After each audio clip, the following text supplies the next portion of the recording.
Simple tasty tomato chutney. ಇನ್ನೂ ಯಾವಾಗ tomato rate ಜಾಸ್ತಿ ಆಗುತ್ತೆ ಗೊತ್ತಿಲ್ಲ. ಈಗ ಕಡಿಮೆ ಇದೆ, ಕೆ ಜಿ 10 ರೂಪಾಯಿ.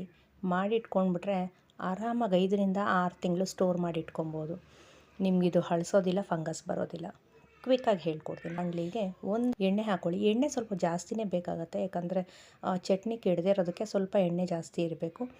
ಆ್ಯಂಡ್ 1 ಕೆ ಜಿ ಆಲ್ಮೋಸ್ಟ್ ಒಂದು 3/4 ಕೆ ಜಿ ಆಗುವಷ್ಟು ಟೊಮೊಟೊನ ನಾನು ಹೆಚ್ಚಿಟ್ಕೊಂಡು ಆ ಎಣ್ಣೆ ಕಾದ ನಂತರ ಟೊಮೊಟೊನ ಹಾಕಿ ಚೆನ್ನಾಗಿ ಫ್ರೈ ಮಾಡಬೇಕು. ಈ ಟೊಮೊಟೊ ಜೊತೆಯಲ್ಲಿ 1 ಹಿಡಿಗಾಗುವಷ್ಟು ಹುಣಸೆಹಣ್ಣು ತೊಗೊತಾ ಇದ್ದೀನಿ ನಾನು.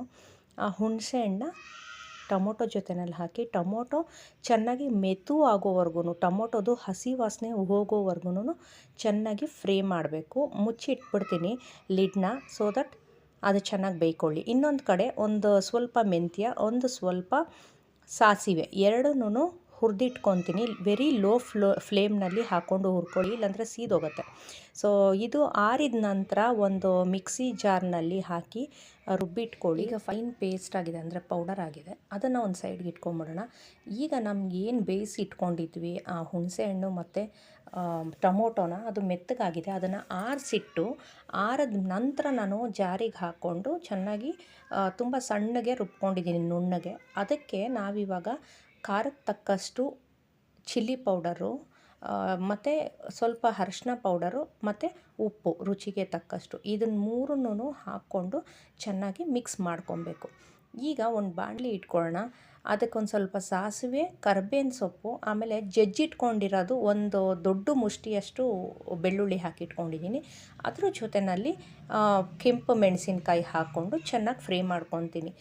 ಬೆಳ್ಳುಳ್ಳಿ ಸ್ವಲ್ಪ ಕಲರ್ ಬಂದು ಘಮ ಬರುತ್ತಲ್ಲ, ಅದಾದ ನಂತರ ಪ್ಯೂರಿನ ಹಾಕ್ಕೊಳ್ಬೇಕಾಗತ್ತೆ. ಅಂದರೆ ನಾವೇನು ಮಿಕ್ಸ್ ಮಾಡಿ ಇಟ್ಕೊಂಡಿದ್ವಿ ಟೊಮೊಟೊ ಪ್ಯೂರಿ, ಅದನ್ನು ಈ ಒಗ್ಗರಣೆಗೆ ಹಾಕ್ಕೊಂಡು, ಅದಾದ ನಂತರ ನಾವೇನು ಪೌಡರ್ ಮಾಡಿ ಇಟ್ಕೊಂಡಿದ್ವಿ ಮೆಂತ್ಯದು ಮತ್ತು ಸಾಸಿವೆದು, ಅದನ್ನು ಮಿಕ್ಸ್ ಮಾಡಿ ಚೆನ್ನಾಗಿ ಸಣ್ಣ ಉರಿನಲ್ಲಿ ಬೇಯಿಸ್ಕೊಬೇಕು.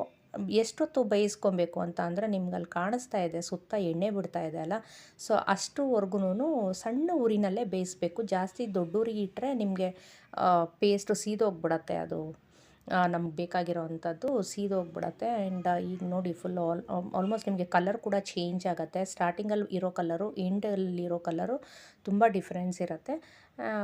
ಇದಿಷ್ಟು ಎಣ್ಣೆ ಬರೋವರೆಗೂ ಫ್ರೈ ಮಾಡಿಕೊಂಡ್ರೆ, ಆ್ಯಂಡ್ ಅದನ್ನು ಲೋ ಫ್ಲೇಮ್ನಲ್ಲಿ ನೀವು ಒಂದ್ಸರಿ ಮಾಡಿ ನೋಡಿ ಟೇಸ್ಟ್ ಹೇಗಿದೆ ಅಂತ ಕಮೆಂಟ್ ಮಾಡಿ.